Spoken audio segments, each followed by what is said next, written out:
11টায় সে ঘুম থেকে উঠছে, ওঠার পরে ফ্রেশ হয়ে নাস্তা করছে, নাস্তা করে একটা ওষুধ মুখে দিছে, ওষুধটা সে নিতে পারে নাই। তো ডাক্তার বলছে যে সম্ভবত ওইখানেই সে মারা গেছে। তারপরে হসপিটালে নিয়ে যাওয়ার পরে ডাক্তার বলছে যে মাইনর স্ট্রোক। আসলে সে তো অসুস্থ ছিল অনেক আগে। যখন অসুস্থ হলো ল্যাবরেটরি ঢুকলো গত 2 মাস আগে। স্কোয়াড থেকে 7 দিন থাকার পরে তার ছেলে আমেরিকা থেকে আসার পরে তাকে নিয়ে গেল থাইল্যান্ডে এয়ার অ্যাম্বুলেন্সে। তো এয়ার অ্যাম্বুলেন্সে থাইল্যান্ডে নেওয়ার পরে ওইখানে 6 দিন থাকার পরে সে মোটামুটি সুস্থ। তার লাঞ্চে একটু পানি জমছিল, সেই পানিটা ইয়া থাইল্যান্ড যাওয়ার পরে এটা ট্রিটমেন্টে সুস্থ হয়ে গেছে।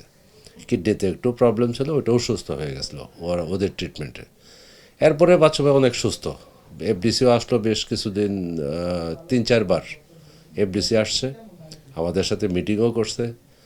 তো এখন হঠাৎ গতকালকে বিকালে আমার সাথে কথা হলো, বললো যে তো ফোন দিল যে মজদুর তোর একটু একটু বাসায় আসিস। তো তা আমি বললাম ঠিক আছে, তাহলে রাত্রে আসবো না কালকে আসবো। কালকে আসিস, আচ্ছা ঠিক আছে আসবো। এই কথা বলে ফোনটা রেখে দিলাম। রাত্রে 7:30টার দিকে আবার ফোন দিছে, বললো যে তো আজকে আর আসিস না, আমার শরীরটা ভালো না, কালকেও দরকার নেই, আমি একটু ভালো হলে আমি তোরে ফোন দেবো। হঠাৎ আনোয়ার হোসেন বুলো ভাই, তার সাদা আনোয়ার হোসেন বুলো ভাই আমার ফোন দিল, মজদু বাচ্চু ভাই তো আর নাই। আমি তো আর কিছু বলা অপেক্ষা না করে সাথে সাথে চলে গেলাম ধানমন্ডি ইয়েতে, অ্যাপেলোতে।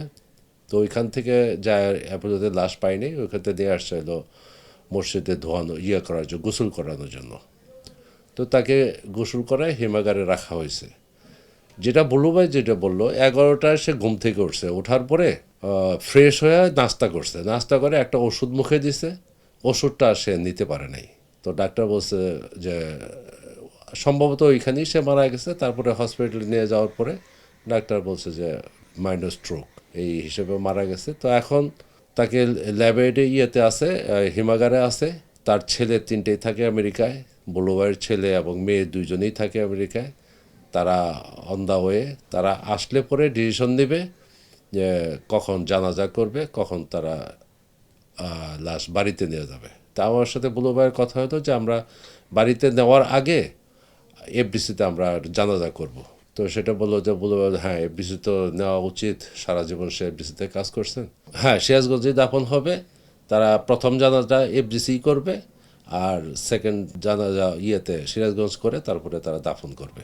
সে আমার সভাপতি বলে কথা না, সারা ইন্ডাস্ট্রির একটু মুরব্বী।